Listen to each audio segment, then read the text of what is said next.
tonight. He was the most traveled man of his time, 201 countries. Right here in this auditorium, the most fantastic man that you've ever seen in all your life. Ripley was curious about everything. It's inexhaustible, all the weirdness in the world. I think he felt he was barely scratching the surface of it. Ripley, believe it or not, on American Experience.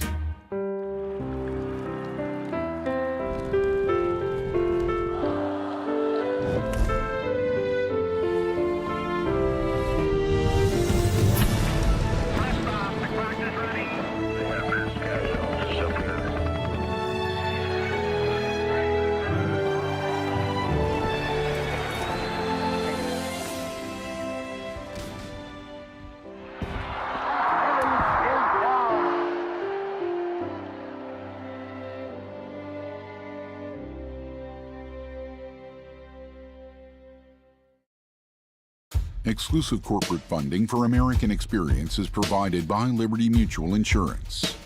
American Experience is also made possible by the Corporation for Public Broadcasting and by contributions to your PBS station from viewers like you. Thank you. And here is that uncanny, unassailable, unmatched, unparalleled underwriter with the ultimate in unexampled, unconfutable, ultra-unbelievable, unquestionable upheavals. Believe it or not, Bob Ripley. And greetings, everybody, and welcome to the program.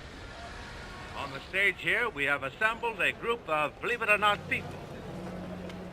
As you can see, this gentleman, he's able to blow up a balloon with his eyes. Now, if you watch closely, you can see him do it. You can see perfectly.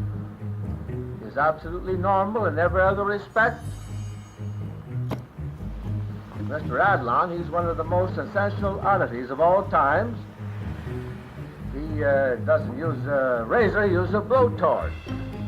Now just try this on your 5 o'clock shadow. Now this is actually a torch with a temperature of almost 1,000 degrees. He has a... In 1939, his mouth. Broadway raised the curtain on a new kind of showstopper.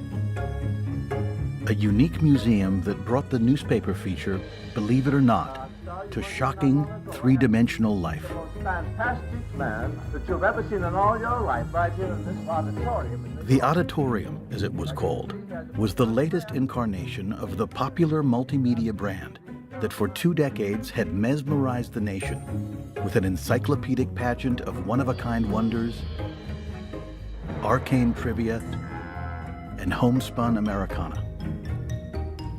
Now you can just imagine somebody reading this stuff in their daily paper and their mind is blown. The cartoon introduced Americans to a paper hanger with one arm, the fakirs of India, piano-playing dogs, and a ham seller named Sam Heller. It was almost as if you were to take this enormous confetti of data and put it into a food processor and push high until it blew up and splattered all over the page. And then you wrote, Believe It or Not, by Ripley. The feature was the brainchild of Robert Ripley, a shy, buck-toothed sports cartoonist who traveled to the ends of the earth, collecting curiosities for his eager audiences. Human beings have an appetite for the strange, for the odd, the unusual, the grotesque, the fantastic. And I think he intuitively understood that. Tonight's broadcast of a holy man from India as he actually walked barefoot over red-hot coals of fire. Ripley was constantly searching. He had a fever for finding new odd things. He loved it. One of the appeals of Ripley was that he was kind of a regular guy. He was part world traveler, part hayseed, which people often called him. He was not a likely person to become a superstar. Ladies and gentlemen, tonight's program is one of the most astounding I've ever attempted. Believe it or not.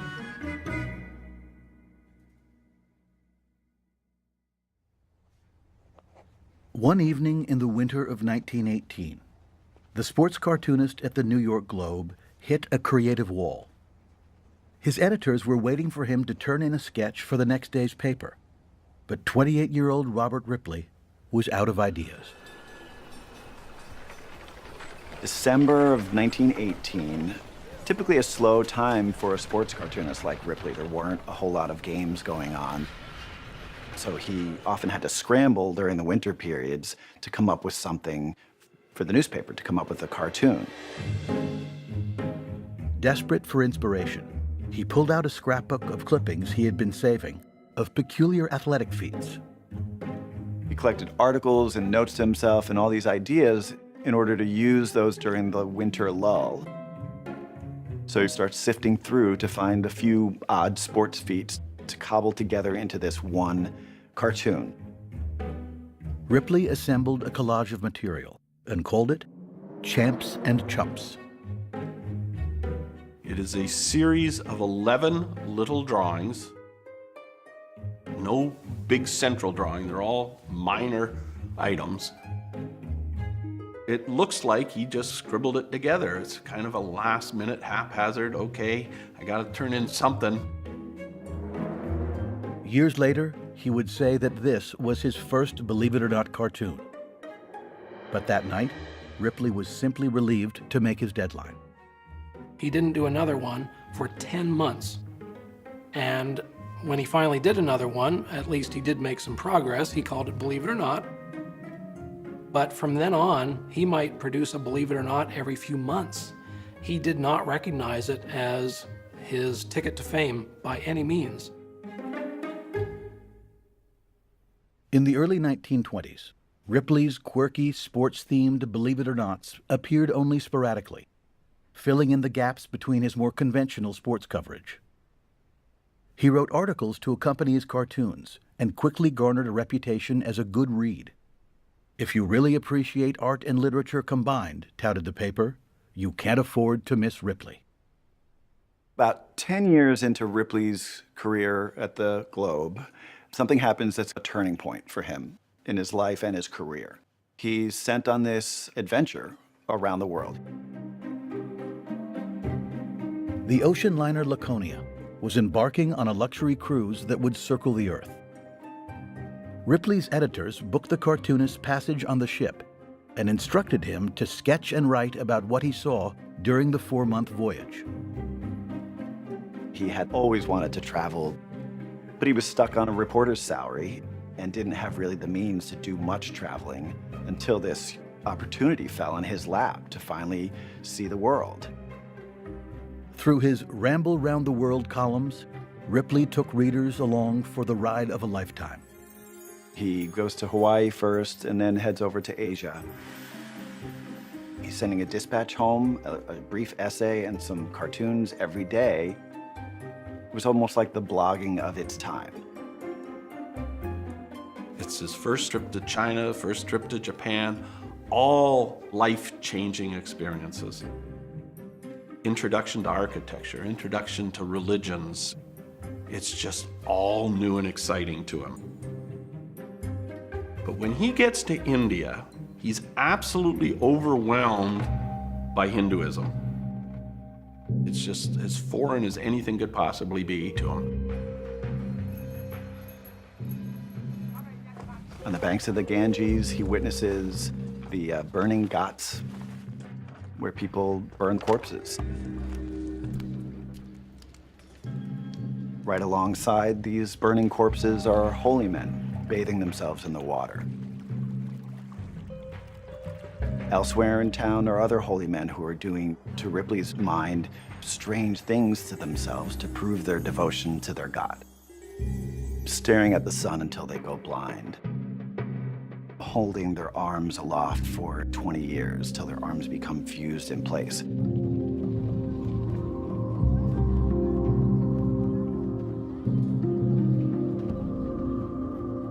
So suddenly he's seeing some of the most bizarre forms of human behavior that he's ever witnessed, and he's just fascinated by it. And he draws pictures of it. Ripley was transfixed by both the human and man-made extremes he saw. awed by the Taj Mahal, he called it an unsurpassed monument of beauty and human devotion. He returned from India a changed man, which soon became evident in his work. More of his cartoons now begin featuring flashbacks to some of the things that he saw on that trip. They also begin to feature strange things that he is seeing or hearing about elsewhere. It was this progression from the extreme athletes that he once featured in his sports cartoons. They evolved into featuring the extremes in all areas.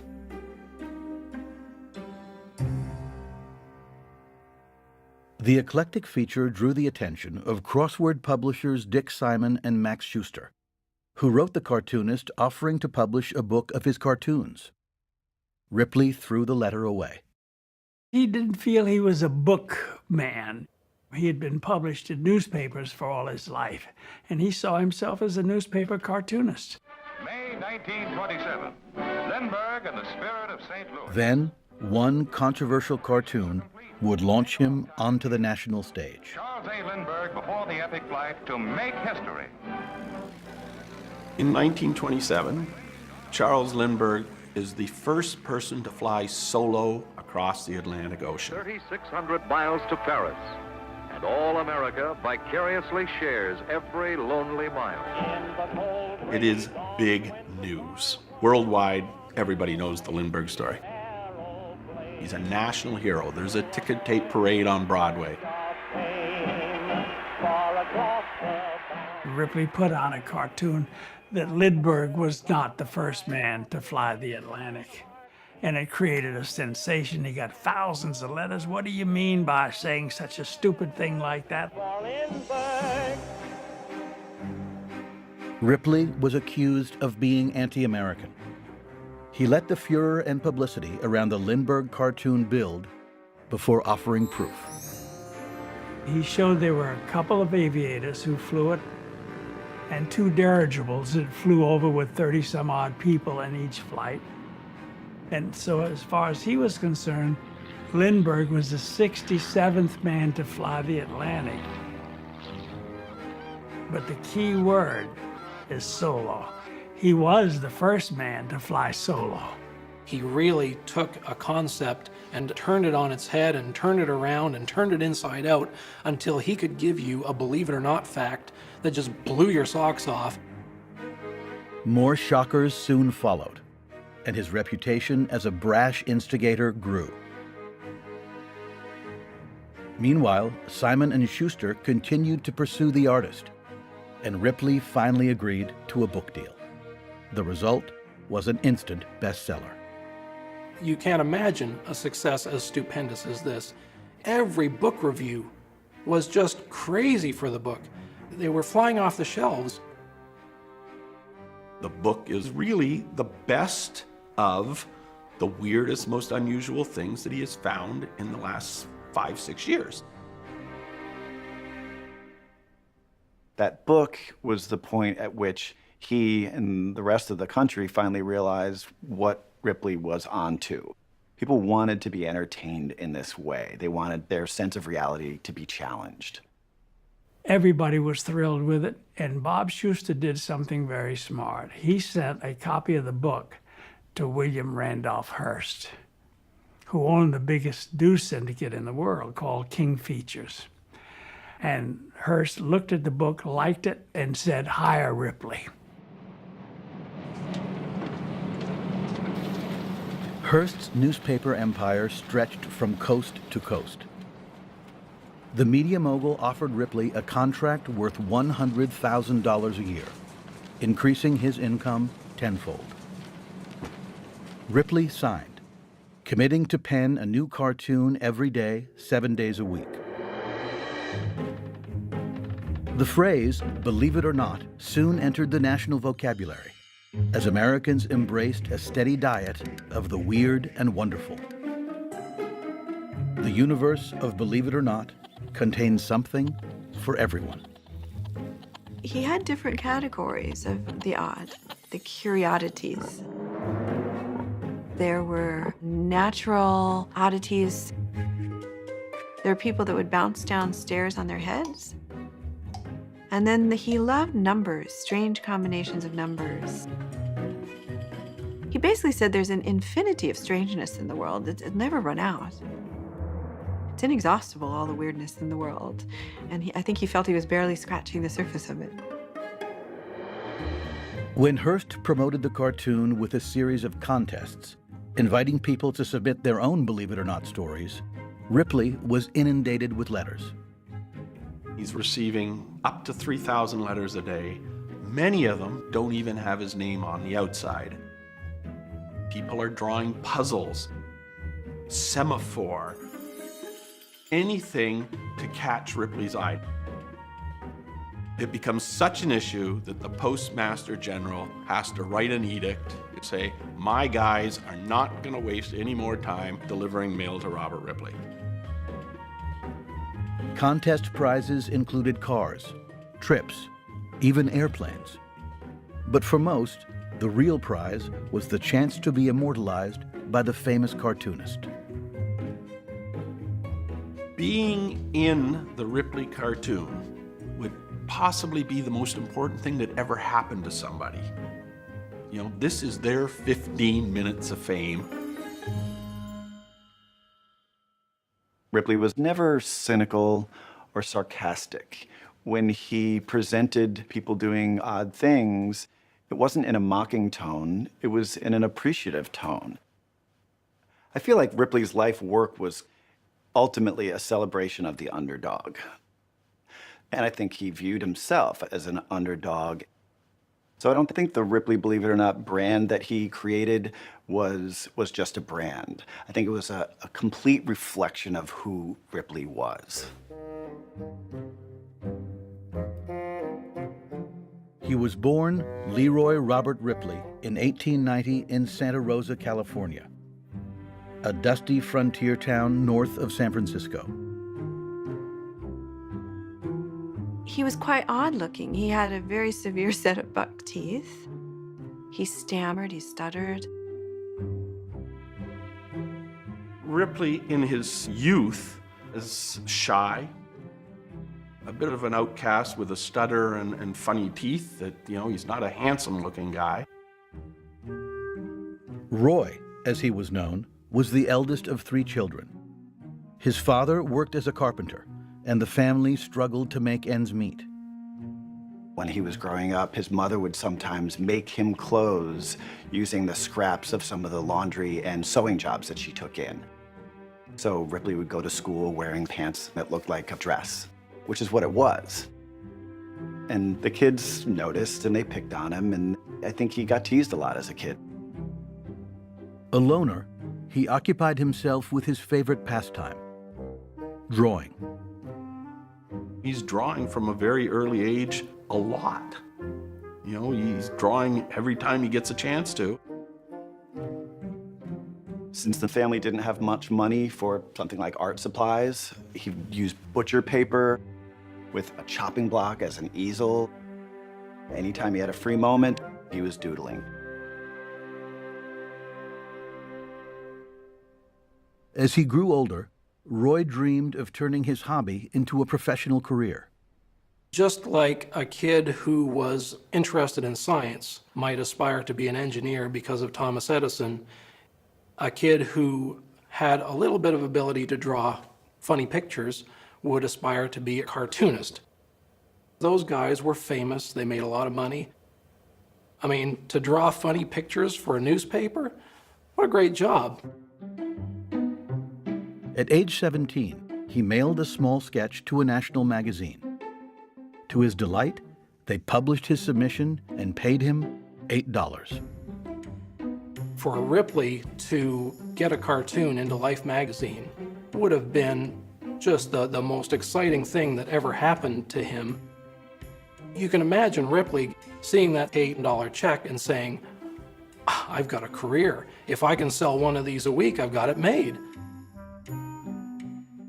When a family friend secured Ripley a job as a sports cartoonist in nearby San Francisco, he said goodbye to his family and left home to begin a career as a professional artist.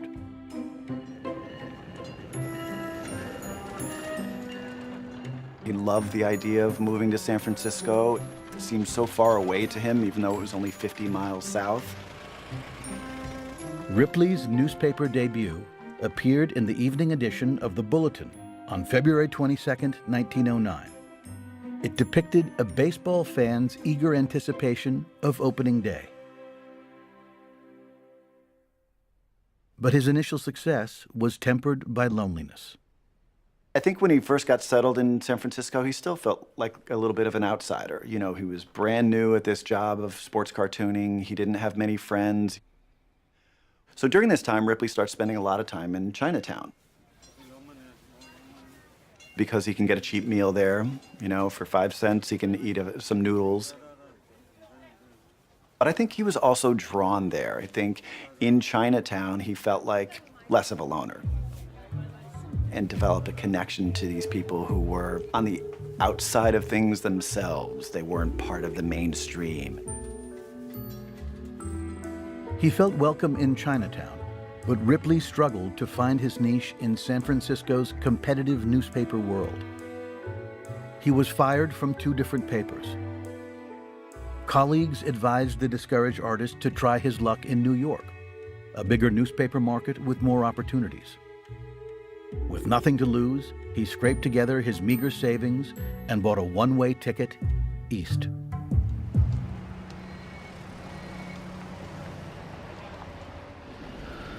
The move paid off. Ripley soon found a job as a sports cartoonist for Manhattan's Globe and Commercial Advertiser.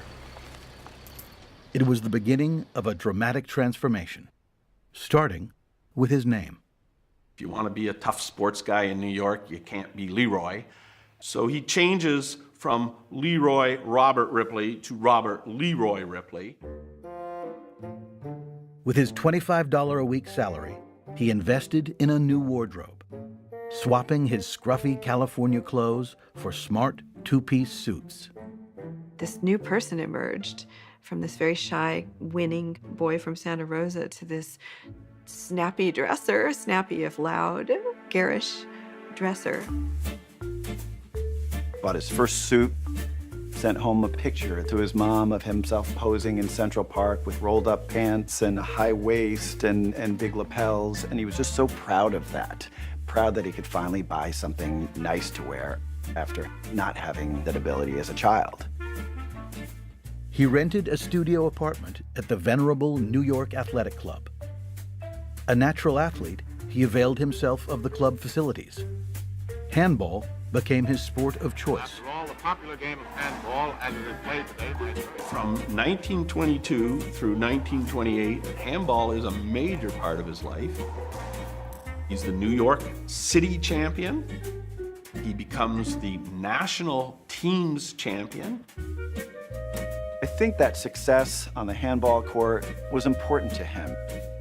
It was a place where he could excel at something and feel good about himself, because he often felt bad about himself as it related to his strange looks and his buck teeth and his stutter. By 1929, Ripley had recast himself from a chump into a champ, a journey culminating in a best-selling book and his new partnership with William Randolph Hearst. With Hearst's financial backing, Ripley packed his bags and set off in search of bigger and better Believe It or Nots.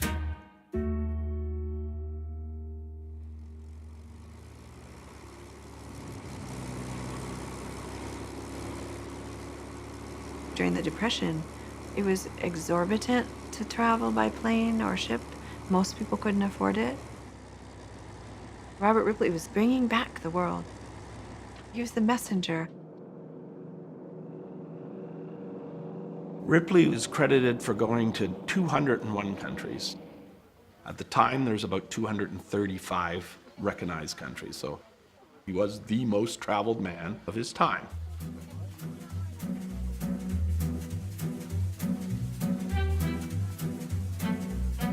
Ripley's fact-finding expeditions took him from Afghanistan to Zanzibar, Fiji to Finland, Mombasa to Marrakesh. He bagged countries like a big game hunter, bringing back one-of-a-kind wonders to readers at home. He was your travel agent. He took you around the world by looking at his cartoons. And he gave you something that you could talk about at the dinner table, which was great because it made you an entertainer.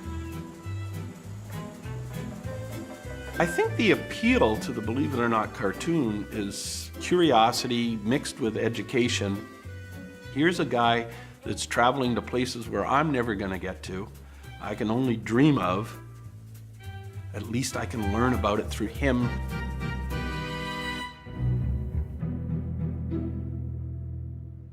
And yet, for all his worldly travels, he could also be small-minded and parochial.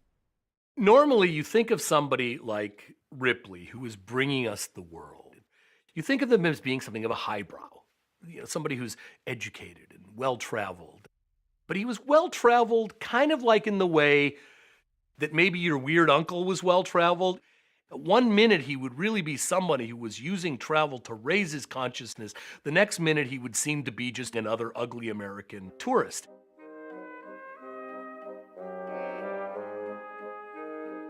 He refused to learn even a few phrases of the local language.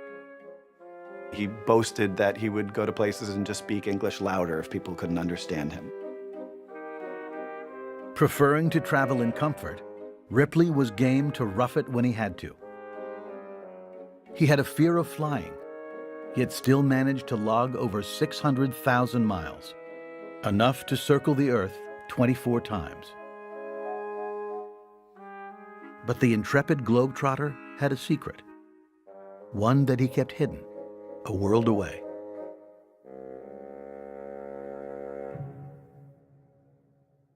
People always thought that there was a team of employees combing the globe looking for all these amazing and strange facts.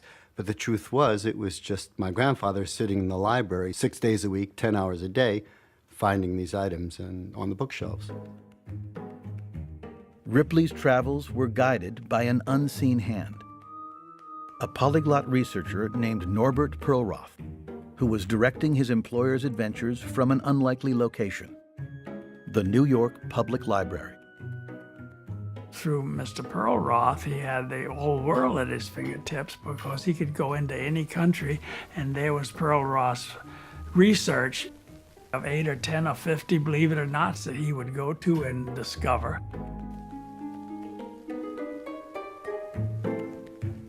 I call them the odd couple. There was Robert Ripley and his chief researcher, chief fact checker, Norbert Perlroth, who no one's heard of. Ripley had first hired Perlroth, a Jewish immigrant from Europe, in the 1920s to help translate documents and research content for his early Believe It or Not feature. Well, my grandfather, Norbert, was a teller at a bank, and Ripley was a client of the bank. My grandfather never sent him a resume or applied for a job. It was just a man in a bank who spoke all these languages and got hired. I think Norbert spoke 14 languages ultimately and read them and wrote them. I mean, it was a fantastic find for Ripley. In the quest for material, Perlroth ensconced himself in the reading room of the public library and scoured the stacks and shelves for Believe It or Not facts. My grandfather had a routine that was the routine of all routines. He took the train from Flatbush, Brooklyn, right to 6th Avenue and 42nd Street. He spent the entire day at the library, then he took the subway back home, had dinner, and I assume he went to bed, and then he did it the next day. While Robert Ripley was hunting after the strange, the fantastic, the weird all over the world, Norbert was hunting through books. Norbert Perlroth was like one of Robert Ripley's own Believe It or Not characters. In fact, it was Perlroth who conceived of the infamous Lindbergh cartoon, one of many born of this fruitful collaboration. Ripley was careful, however, to keep Perlroth's existence quiet. At the end of the day, it was Ripley's Believe It or Not. He never, to my knowledge, gave Perlroth any credit or any publicity. But he was the man behind the king. He seemed to be so immersed and so in love with his work that it really didn't matter if it was a Norbert Perlroth story. My grandfather had a true thirst for knowledge. That's really what it was. They were absolute opposites, and yet somehow they fulfilled one another. They made a perfect, complete union of entertainment. You know, one couldn't exist without the other.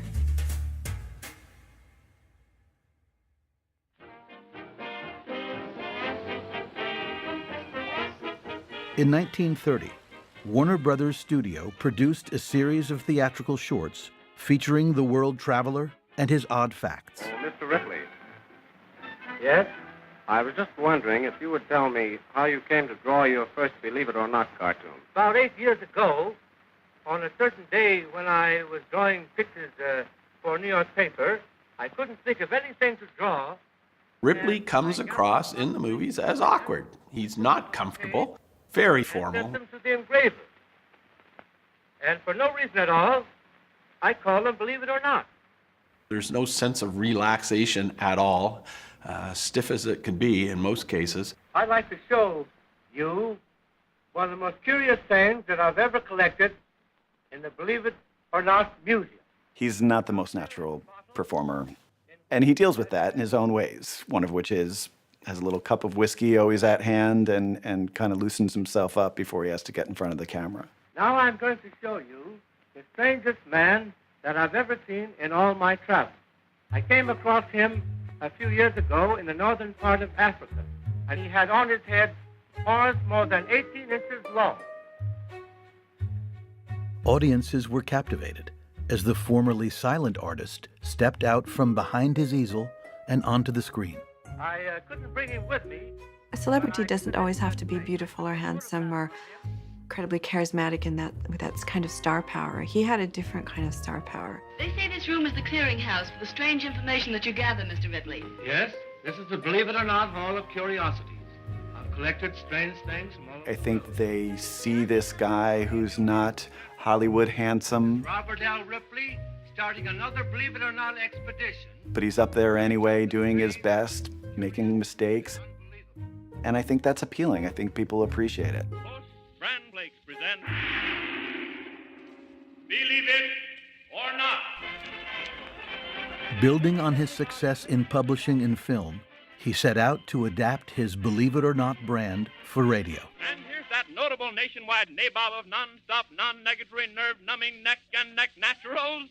Believe it or not, Bob Ripley. Greetings, everybody, and welcome to the program. Ripley's star in the Walk of Fame in Hollywood is for radio broadcasting, is not for anything else he did. The most astounding feat ever attempted. And the fundamental thing that makes it different from everybody else is on-location broadcasting. Greetings, everybody, and welcome to Grand Canyon. This is Bob Ripley speaking to you 1 mile down at the bottom of the canyon. They broadcast from places that you're not supposed to be able to broadcast from. The bottom of the Grand Canyon. Top of the other, They broadcast from the bottom of Carlsbad Cavern. I am now standing in the largest room in all the world. This room is 1 mile long. Its ceiling is 30 stories high. Back then, that was a big, stinking deal. So his broadcasts themselves became, to some extent, believe it or not, sorts of things. This is Bob Ripley, and in just a moment, I hope to settle that age-old question, can a man and a man-eating shark get along peacefully together? Marineland, Florida was a famous show where Ripley broadcast actually from underwater. So I'm going down to the ocean bottom and attempt to feed the sharks. I mean, feed them with fish, I hope, instead of myself. Ripley suited up in this massive diver's suit, went underwater and mumbled a few words, actually got knocked on his butt by a shark. That was coming over here toward me. Yes, sir, what? I don't like it a bit. Well, they're getting pretty hungry down here, Bob. I guess we better get out. Well, I'm going to get out of here. I don't like it a bit. I'll tell you that. People start talking about, did you listen to the Ripley show last night? With him, believe it or not. People tuned in every week to find out where he was. You know, that was a big part of the attraction. Not so much what he was going to talk about, as where is Ripley today?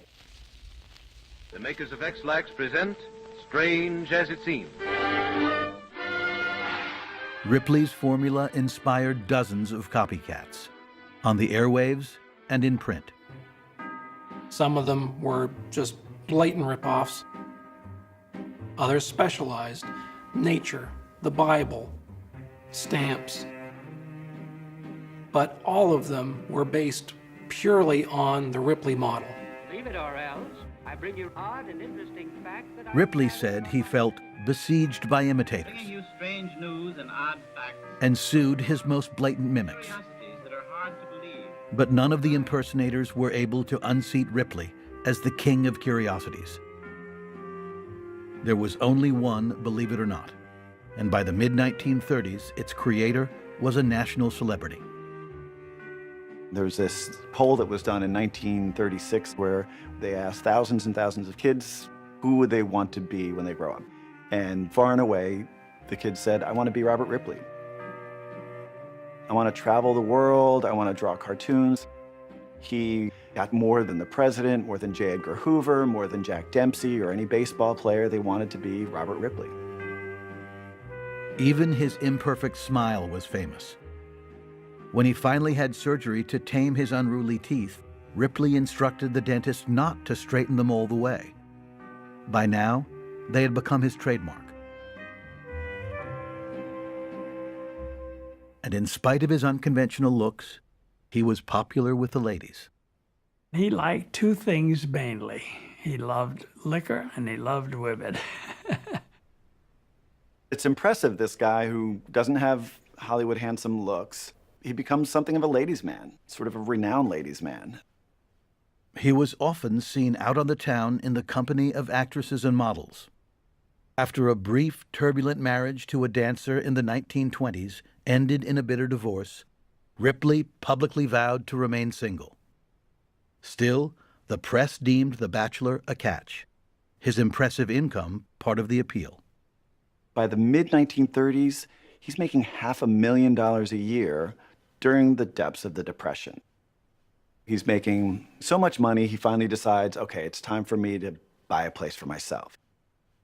And like everything else in his life, no ordinary house will do. He purchased a 27-room mansion north of New York City, which he called Believe It or Not Island, and a luxury apartment overlooking Central Park. In his homes, the wealthy entertainer indulged his obsession for all things Chinese. His early infatuation with Chinatown had blossomed into a full-blown love affair with the culture. Everywhere you looked were signs of Ripley's devotion to China and the Chinese. He would often dress in Chinese garb. He would wear these embroidered robes. He had entire rooms that were decorated with artifacts from China. Ripley hosted elaborate dinner parties where he served gourmet Chinese food. He purchased a Chinese junk and sailed up and down Long Island Sound, donning a captain's hat to welcome friends and girlfriends aboard. Ripley's personal life was as unconventional as his chosen career, and the eccentric artist pursued both with gusto.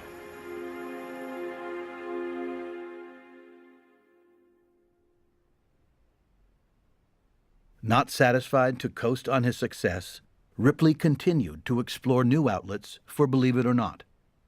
Whatever is the next best thing, I think he's always looking for it, searching for the next way that I can go one step further and expand this empire that I built, this universe of Ripley. In 1933, he opened the doors to an unusual museum at the Chicago World's Fair. He calls them auditoriums, O-D-D, because they are featuring the odd and the unusual, and that's what Ripley's at the core is all about. It was a traditional sort of museum. A little bit strange what some of the content might be, but it's displayed in glass cases with a path that you walk through and show cards that you read about and you learn something. And that's the front end. In the back was a unique slate of performers, the living incarnations of Ripley's cartoons. he says, "You didn't believe it when I drew it, here it is." Seeing is believing. It's right in front of you now. It's bringing the circus sideshow into a legitimate theater museum situation that, okay, it's not so bad to gawk because you've paid money and you're sitting in a nice seat to do it. Some acts were so unsettling that visitors reportedly fainted. He actually has nurses on the staff to help people that, are seeing something that scares them or freaks them out or, causes their heart to beat a little too fast. And the Chicago show was a major success. It gets held over. He comes back in 1934. They couldn't get enough of him. One of the more popular acts was this 9-year-old girl named Frida Pushnik, who was born without arms or legs, yet over time had trained herself to do typical things. She attended school, she was a good student, she had won an award for penmanship, she could sew a button.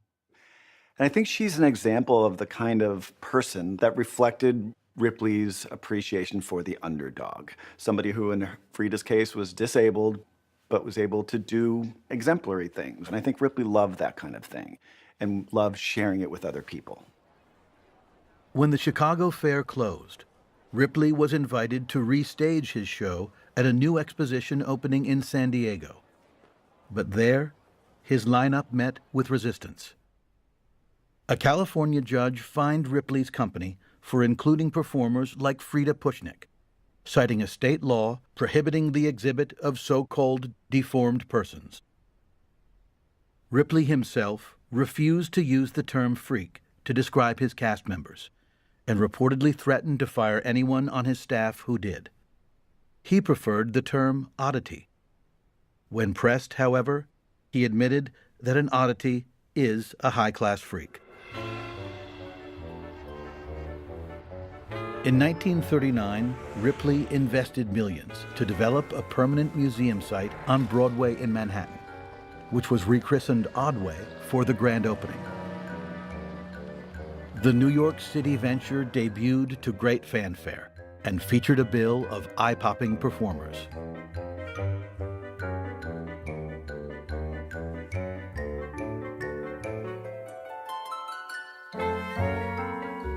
Ripley instinctively understood that human beings love to be shocked, but only temporarily, and then we want to go back to the safety and familiarity of life. He stops just short of terrifying us, but he makes it entertaining.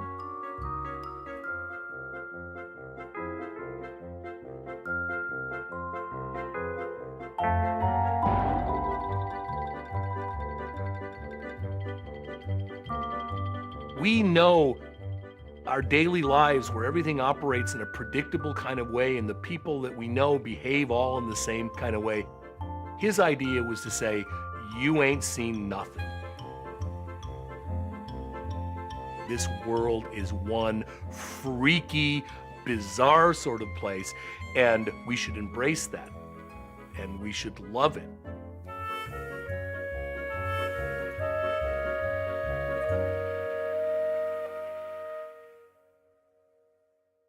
Bob, believe it or not, Ripley. Thank you, and greetings, everyone. I have just returned from some of our naval and military air bases, and I may say I've never been so completely astounded. The advent of the Second World War grounded the so-called modern-day Marco Polo. Those who are fighting our war for us. Unable to travel overseas, he turned his attention to the home front, celebrating heroic soldiers and their amazing war stories in his Believe It or Not panels. But despite his patriotic enthusiasm, friends began to see a change. He started missing deadlines and grew noticeably heavier. In the mid-1940s, some in his inner circle speculated he may have suffered a small stroke. I think he probably ignored or pretended it wasn't happening, this slow decline in his health, hoping that he could just muscle through it. With the war's end, Ripley began planning a trip to the Far East. In the past, travel had been a panacea for him. Now, friends hoped another journey would rejuvenate the ailing artist. So after having not traveled for years, Ripley's obviously excited about another chance to go to the Orient, the countries that he loves the most. There may be some sense that this is our last fling. Let's do it all, because there may not be another time to come back to these countries. What he encountered was a world irrevocably altered by global war. From the start, it was clear that this journey would be unlike any he had taken before.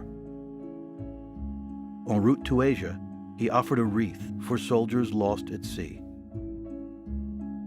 This is a very different trip for Ripley. It's the first time he's been overseas since World War II has ended. Basically, he sees the destruction of these lands that he loved so much. Arriving in China, he found the war-torn country almost unrecognizable. It has an effect on him that China is no longer the China I know. It's been bombed to death.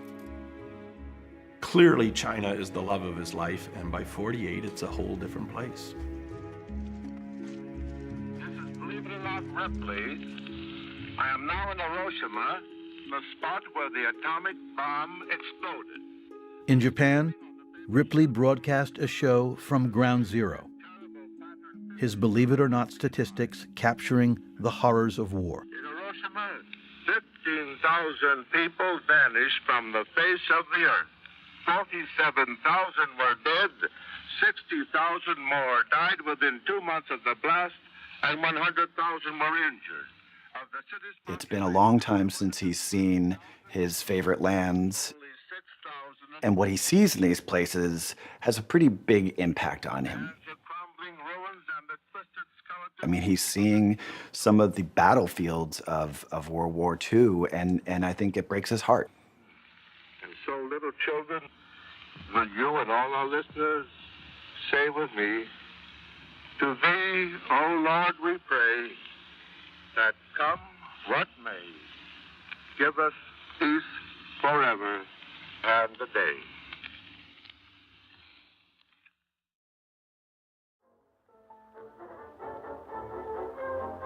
Returning home from the sobering trip, Ripley threw himself into his work, setting his sights on a new frontier, television. Greetings, everybody, and welcome once again to the Believe It or Not television show. And tonight, I'm going to show you an actual flying saucer, which you've all heard of. I'm going to dramatize for you a card game in which the winning hand was held by a dead man. In 1949, Believe It or Not premiered on NBC, joining an early television lineup that included programs like Howdy Doody and The Ed Sullivan Show. And as a special guest, I'm going to present the man who, without doubt, underwent the greatest physical in all the world, the greatest example of human endurance. He's still not comfortable in front of the camera, needs his little glass of gin or whiskey to get him over the nerves that confront him. The event which I will sketch for you now is But he just forces himself to do it. He insists on finding a way to make Believe It or Not a television show. And he does it. During the 13th episode, Ripley was examining a display of the crown jewels of Europe when something happened. He and his lovely assistant, Peggy Corday, are on camera discussing the jewels when suddenly he gets this glazed look in his eyes. He sort of slumps down a little bit. He stops talking, and this is live. With very little warning, Ripley has a heart attack or a flutter on the show. He gets through it, but there's seriously something wrong. The people on the show realize that this isn't in the script. Friends urged Ripley to get examined at the hospital, but he shrugged them off. When he did go in for tests later that week, doctors admitted him for observation overnight. The next afternoon, He got on the phone with his friend Bugs Bear and said, I'm breaking out of here tomorrow. Let's do something this weekend. We'll have a party. He hangs up the phone, clutches his heart, apparently a sudden heart attack, and one of his girlfriends/assistants goes running to find a doctor and a nurse. And by the time they got back to his bedside, he was dead.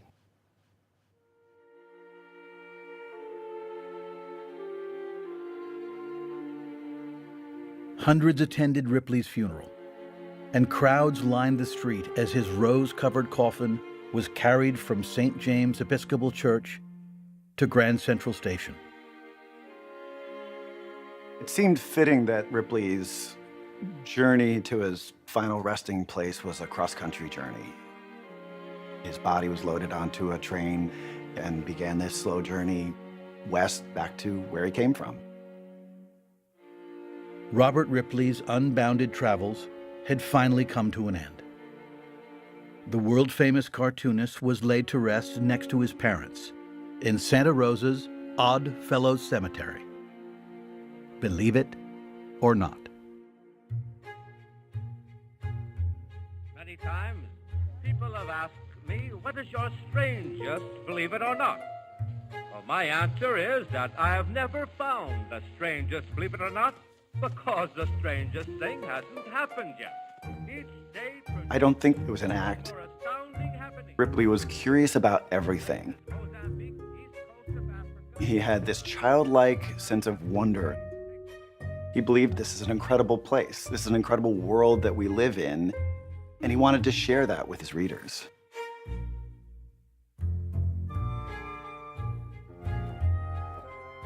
In many ways, what he did is still happening all over the place today. If you want to get into the soul of Robert Ripley, you simply log on, go to YouTube, knock yourself out. Because that's where the spirit of believe it or not lives today.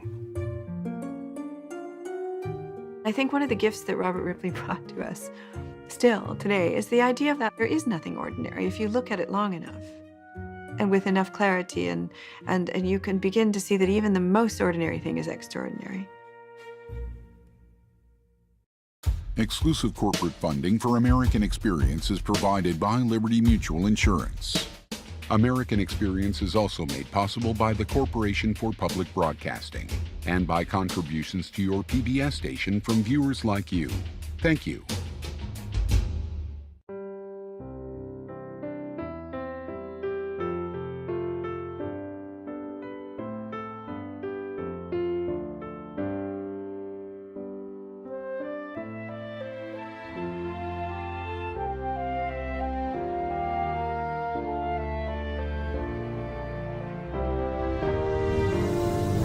There's more American Experience online at pbs.org, where you can find out how to join the discussion on Facebook and Twitter. American Experience, Ripley, Believe It or Not, is available on DVD. To order, visit shoppbs.org or call 1-800-PLAY-PBS. American Experience is also available for download on iTunes.